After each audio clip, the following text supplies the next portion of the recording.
Hello दोस्तों, मेरा नाम सैयद सलीम है और आप देख रहे हैं मेरा चैनल प्रोगो। दोस्तों, आज मैं आपको प्रोग्रामिंग के 5 पिलर के बारे में बताने वाला हूं जो कि आपकी प्रोग्रामिंग लाइफ को कंप्लीटली चेंज कर सकते हैं। दोस्तों, अगर आप इन 5 पिलर को डीपली समझते हैं तो दोस्तों आप सिर्फ डेवलपर ही नहीं, आप प्रोफेशनल प्रोग्रामर कहलाओगे। दोस्तों, वैसे तो प्रोग्रामिंग काफी चीजों से होती है, लेकिन ये जो 5 पिलर है ये प्रोग्रामिंग का बेस है। अगर आप इसको अच्छे से समझते हो तो दोस्तों आप किसी भी लैंग्वेज, किसी भी फ्रेमवर्क और किसी भी टेक्नोलॉजी में इजीली काम कर सकते हो। हमारे जो आज के पिलर है वो है database structure, array object, function, variable और आर्किटेक्चर। दोस्तों, ये टॉपिक नहीं, ये प्रोग्रामिंग फाउंडेशन है। तो दोस्तों, हमारा सबसे पहला पिलर है डाटाबेस स्ट्रक्चर। दोस्तों, डाटाबेस स्ट्रांग होना बहुत जरूरी है। अगर आपका डाटाबेस वीक है तो उस केस में क्या होगा, आपका प्रोजेक्ट फ्यूचर में फेल हो सकता है, फ्यूचर में डंप भी हो सकता है। दोस्तों, डाटाबेस में जो भी आप डाटाबेस डिजाइन करते हो तो आपका डाटाबेस प्रोफेशनल लेवल पे डिजाइन होना चाहिए। जैसे अगर मैं एक छोटा सा रियल एग्जांपल दूं, सपोज अगर आप ई कॉमर्स का कोई प्रोजेक्ट बना रहे हो और उसमें आप प्रोडक्ट के लिए डाटाबेस डिजाइन कर रहे हो तो दोस्तों प्रोडक्ट की जो आपकी टेबल है उसमें सिर्फ आप रिक्वायर्ड कॉलम्स ही यूज करो। दोस्तों, फालतू का कोई कॉलम्स यूज नहीं होने चाहिए। साथ ही दोस्तों उसमें जो रिलेशन आईडी है वो भी काफी स्ट्रांग होनी चाहिए। ऐसा नहीं कि बहुत सारे हमने उसमें रिलेशन आईडी को यूज कर लिया। तो दोस्तों जो रिक्वायर्ड है सिर्फ आप उसको ही यूज करोगे तो आपका जो डाटाबेस का जो डिजाइन है, जो प्रोडक्ट का जो डाटाबेस का डिजाइन है वो काफी स्ट्रांग रहेगा। साथ ही दोस्तों बहुत सारे लोग गलतियां क्या करते हैं कि उसमें बहुत सारे जो कॉलम्स रिक्वायर्ड नहीं होते वो डाल देते हैं और भी इधर उधर के भी कॉलम्स उसमें ऐड कर देते हैं। तो उस केस में क्या होता है दोस्तों, फ्यूचर में आपके जो डाटाबेस की परफॉर्मेंस है वो काफी वीक होती है और आपका डाटाबेस भी स्लो हो जाता है और आपका प्रोग्रामिंग कहीं ना कहीं जाके एक टाइम में फंस भी जाता है।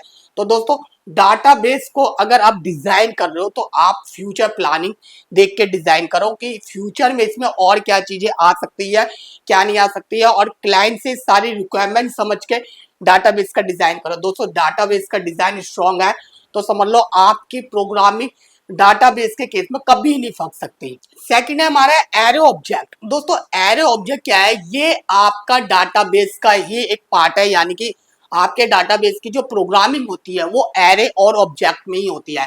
दोस्तों, एरे ऑब्जेक्ट को बहुत डीपली हमें समझना होता है। जैसे कि हमारे जो डाटाबेस होते हैं, हमारे डाटाबेस के अंदर जो टेबल होती है, टेबल में हमारे कॉलम चल रहे होते हैं और रो भी चल रहे होते हैं। तो दोस्तों हमारा जो एरो ऑब्जेक्ट है उनका भी सेम रोल होता है। जैसे सपोज करो मैं आपको छोटा एग्जांपल देता हूँ। जैसे सपोज करो अगर हमें प्रोडक्ट की लिस्ट चाहिए तो हमारे एरे में सारी प्रोडक्ट की लिस्ट आ जाती है। फिर उसके बाद प्रोडक्ट की अगर हमें डिटेल चाहिए तो वो हमारे ऑब्जेक्ट में आ जाती है। तो दोस्तों ये जो एरो ऑब्जेक्ट है ये आपका डाटाबेस का ही पार्ट है, जो आपका जो डाटाबेस को जो प्रोग्राम जो अंडरस्टैंड करता है वो इसी लैंग्वेज में करता है। तो दोस्तों एरे ऑब्जेक्ट को भी आपको बहुत डीपली समझना होता है। उसमें रो कैसे चल रहे हैं, उसके अंदर जैसे डाटाबेस में कॉलम्स होते हैं तो उसके अंदर की होती है, उस की को किस तरीके से यूज करना, उस की में कैसे क्या चीज पास करानी है। तो ये चीज आपको बहुत ही स्मूथ तरीके से देखना होता है। साथ ही दोस्तों जो आपका जो डाटा है वो सारा का सारा आपका एरे और ऑब्जेक्ट में ही हैंडल हो रहा होता है। थर्ड है हमारा फंक्शन। दोस्तों, फंक्शन का मतलब सिर्फ कोड लिखना और कॉल कराना ही नहीं होता है। फंक्शन का मतलब होता है कि हमें इनपुट लेना होता है, उसके अंदर लॉजिक अप्लाई करने होते हैं, उसके बाद फिर हमें रिटर्न कराना होता है।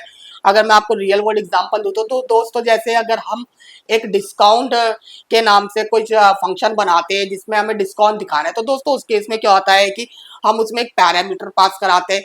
उस पैरामीटर में जो भी डिस्काउंट का की वैल्यू आती है वो वैल्यू को रखते हैं और उस पैरामीटर में हम लॉजिक लगाते हैं, कंडीशन लगाते हैं। जिस जिस तरीके से भी डिस्काउंट क्लाइंट को चाहे उसके अकॉर्डिंग हम कंडीशन लगाते हैं।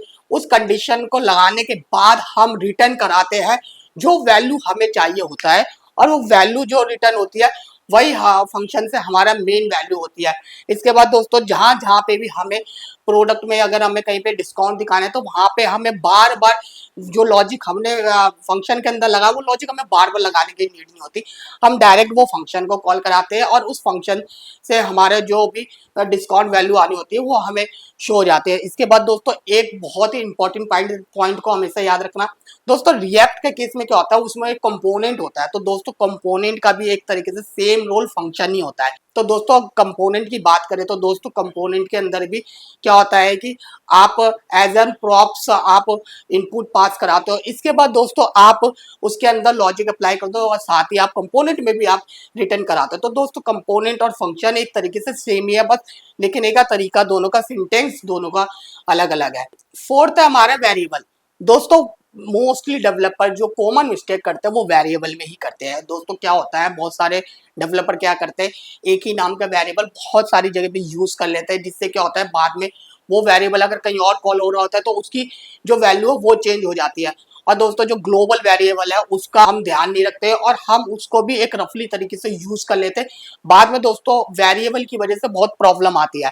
तो दोस्तों वेरिएबल भी अगर आप डिफाइन करते हो तो एक चीज हमेशा ध्यान रखना, जो एक नाम का आपने वेरिएबल अगर आपने कहीं पे यूज कर लिया है तो दूसरा वेरिएबल अगर आप उसी नाम का यूज कर रहे हो तो दोस्तों आप कहीं ना कहीं मिस्टेकन भी आपके हो सकते हैं। साथ ही दोस्तों जेएस है, इसमें जो ES6 आया है दोस्तों, ES6 में सबसे प्लस पॉइंट क्या है कि इसने वेरिएबल को 3 कैटेगरी में बांट दिया है। जैसे अगर हम वैर की बात करें तो ये एक आपका ग्लोबल हो जाता है, इसके बाद अगर हम लैट की बात करें तो ये आपका ब्लॉक लेवल हो जाता है, उसके बाद अगर हम कॉन्स्ट की बात करें तो ये आपका फिक्स स्ट्रक्चर हो जाता है।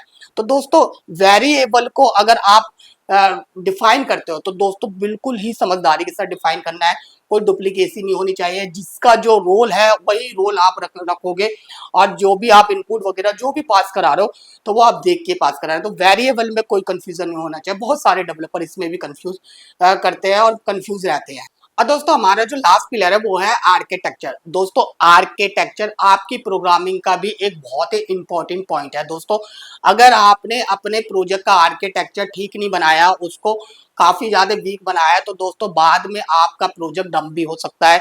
और दोस्तों अगर आप अपने आर्किटेक्चर को स्ट्रॉन्ग बनाते हो, आप अपने आर्किटेक्चर का पैटर्न स्ट्रॉन्ग रखते हो, सेम पैटर्न रखते हो, हर फीचर के लिए एक अलग अलग फोल्डर रखते हो, साथ ही आप अपने आर्किटेक्चर में आप MVC यूज करते हो। MVC मतलब कि मॉडल के लिए आप डाटा मॉडल में आप जैसे डाटाबेस वगैरह वो उसको मॉडल में आप यूज करो। साथ ही जो आपका कंट्रोलर है उसमें आप बिजनेस जो भी लॉजिक है, आपके जो भी लॉजिकल पॉइंट है वो सारे आप कंट्रोलर में यूज कर रहे हो। उसके बाद जैसे आपका व्यू है उसके लिए आप UI यूज कर रहे हो।